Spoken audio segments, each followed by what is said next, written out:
Can you learn to be organized and stay that way? Absolutely. I'm Miriam from Precious Time, and my mission is to help you become the best time manager you can be and the best version of yourself.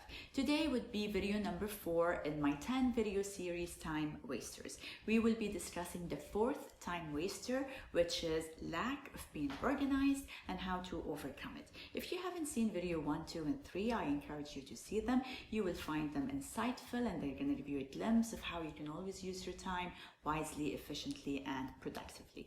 So let's start with our topic for today: how to get organized and how to stay that way.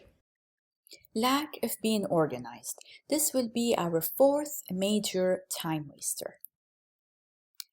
Not being organized drains our energy and time and depletes our resources. Misplacing items, forgetting things, feeling stressed, and having cloudy thoughts are all symptoms of being unorganized. Now, we're going to be discussing today a few tips and guidelines to become organized and stay that way. But before I dive into that, I'd like to mention something very important. Always start with small steps and move forward. Do not aim to organize your whole life in a day or two. Start with small changes and build up on that. And then in no time, you're going to notice that your whole life will be organized and will be at par. So to start mentioning a few tips. Tip number 1 to become organized and stay that way is using to-do lists. And of course, to-do lists come in all formats and in all types. So you pick a type and a format that works for you and that resonates with you. Tip number 2 would be to put everything in its place. One of the basic ways to be organized and stay organized is truly to allocate a place for everything. So whenever you use an item, return it to its specific place immediately. This way, you will never misplace anything or waste time trying to find things. Maybe at the beginning, you might find it as a hassle, but once you get used to this new habit, it's going to be impossible for you to use something and not return it to its place. And once you see how this simple habit can save you so much time and has so much positive impact on your getting organized goal, you will really adopt it easily and make it a part of your life. Tip number 3 to getting organized and staying that way is to clean up regularly. To maintain your organized state, you really have to clean up regularly. Don't allow clutter to accumulate and make it hard for you to go through everything, because you're going to look at it as an impossible task, right? And a time-consuming task. So when you declutter and clean up on regular basis, then you'll always find the task manageable. So if you assign an hour a week to go quickly through unwanted things in your house, in your space, in your car, then your space will always be clutter-free and will be easy to maintain and keep that way. Tip number 4 is to think before buying. Before you go buying items, ask yourself these main questions. Where would you put it? Do you have something similar to it? Do you have the space for it? Is it an added value to you or to your space? Really consider these questions before rushing out and buying anything. Tip number 5 would be to recycle, donate, and sell. When you go through your things, make instant decisions to either recycle them, donate them, or sell them.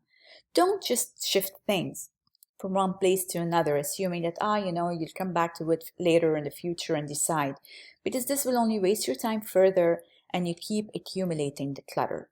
So make it a point on the spot, make your decisions and stick to them. Tip number 6 would be to keep hotspots tidy and clean. If you notice, in every house, in every space, there seems to be a hotspot, right? It's where we all have a tendency to just fill it with clutter. Maybe it's the dining room table, or maybe it's the kitchen island. You just feel every member of the family just comes into that hotspot and dumps his, keys, wallet, phone, change, receipts, unwanted items, whatever. And you just notice how things keep on accumulating on this hotspot. So a simple solution to this is to just designate a specific area for everything. So your keys should have an area, your phones, your wallets, so This way you find that your hotspots are always clean because everything else has a spot to be kept in. So you don't need to accumulate unwanted clutter in any area of your house. And the final tip that I would be discussing today is tip number 7, which is unsubscribe from unread mail, magazines, brochures, and so on. So imagine the amount of junk mail we all receive, right? And then most of the times when you receive this junk mail, you just immediately recycle. So what a waste of resources, of paper, of mailing. Just unsubscribe from everything that isn't adding value to your life anymore. Anything that you haven't read the contents in 2 months, it means that the contents is not really relevant to you anymore. So just unsubscribe from all that. Imagine how many trees you'll be saving, right? So even this concept, I like to use it on my emails as well. Any emails I receive that are not adding value to my life anymore, or they're irrelevant to my life, I just unsubscribe from all this unwanted, information. Already the connectivity and the business is overwhelming, so you don't need anything extra to add on all that. There are many other guidelines and tips to become organized and stay that way. If you would like to discover them and you'd like to know more about them, then check out my course on udemy.com. If you found this video to be useful, then please like it and subscribe to my channel to always be updated with my new videos.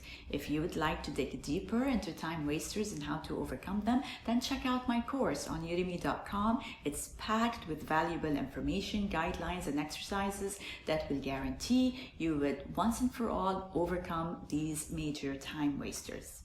Thank you for watching, and remember, time is precious. Always cherish it.